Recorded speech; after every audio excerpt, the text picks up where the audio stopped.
Η Ελληνική Ενδοκρινολογική Εταιρεία, για όσους είναι γραμμένοι στην εταιρεία αυτή, αποτελεί ένα κόσμημα σε σχέση με άλλες εταιρείες υπερτερή και πραγματικά μας βοηθάει πάρα πολύ στο να πλουτίσουμε τις γνώσεις μας και να γίνουμε καλύτεροι γιατροί και να προσφέρουμε στην κοινωνία μας περισσότερα.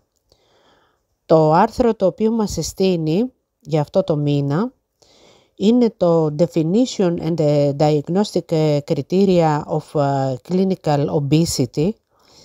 Ένα άρθρο το οποίο είναι εκτεταμένο, είναι 42 σελίδες και το οποίο έχει δημοσιευθεί στο περιοδικό The Lancet Diabetes and Endocrinology Commission. Αυτό το άρθρο πιστεύω ότι είναι εξαιρετικά χρήσιμο, όχι μόνο για κάθε ιατρό, αλλά και για ανθρώπους που ασχολούνται έστω και ερασιτεχνικά με την παχυσαρκία, διότι δυστυχώς έχω παρατηρήσει ότι δίδονται πάρα πολλές λάθος συμβουλές στον κόσμο από ανθρώπους οι οποίοι βγαίνουν στα μέσα και δίνουν συμβουλές για αδυνάτισμα, για ωραίο σώμα κλπ.